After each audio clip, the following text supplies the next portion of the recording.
Hey, this is Mike Portnoy from Dream Theater and Avenged Sevenfold, and you're watching Artisan News.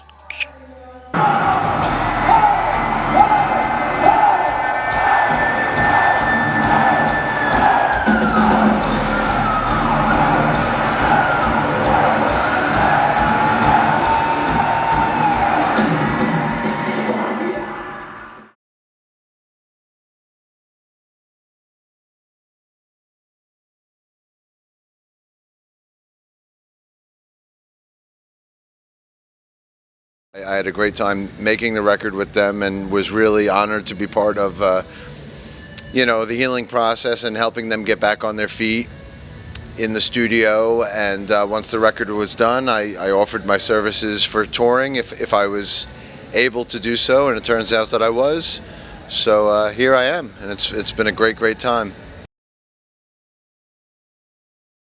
They've got an amazing production on this tour, and I'm totally psyched to be part of it. It's definitely a cool change of pace for me from Dream Theater. You know, Dream Theater is very high tech, video screens, a lot of crazy playing.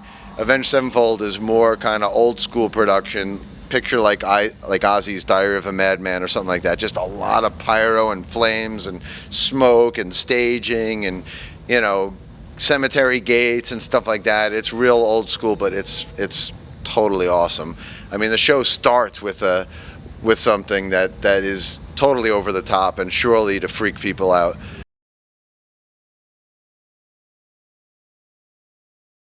Yeah, it's weird. I think because me and Vinnie Paul are kind of the elder statesmen on the Uproar Tour.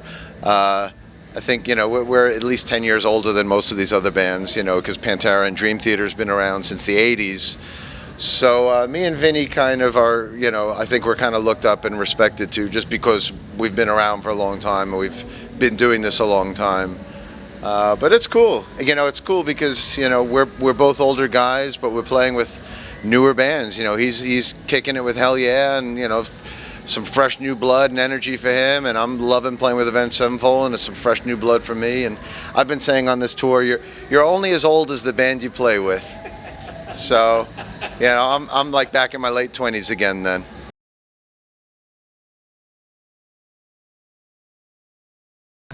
I'm very used to with Dream Theater running the show. Really, I make pretty much all the direction. I'm steering the ship with Dream Theater. When we make music with Dream Theater, it's very collaborative, and especially me, John Petrucci, and Jordan collaborate fully on the music.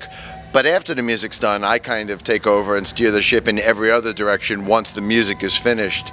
So it was definitely a big adjustment for me to come into Avenged Sevenfold and just be just the drummer and have no say, and I didn't want to have a say. It wasn't my place to come in and have an opinion or have an idea. They already had this record written with Jimmy, and I did not want to come in and change or influence anything. This is their band, and I fully knew that from the get-go. And even now on tour, I'm just playing drums. I'm not making decisions or submitting ideas or trying to influence or steer them in any way. I respect what they've built for all these years on their own, and I'm here to just help them out. Right. And to be honest, people ask me, well, isn't it making you crazy? But no, to be honest, I'm totally enjoying just playing the drums, and not running the show. It's a nice change of pace for me. I'm totally welcoming it.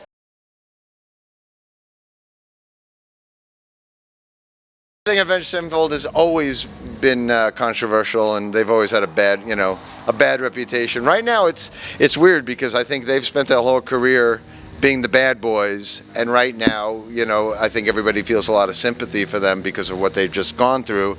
So, I think their reputation is cast a little bit in a different shadow at the moment, but I think, they're happy to be back on the road, and the show kicks ass, and the production is awesome.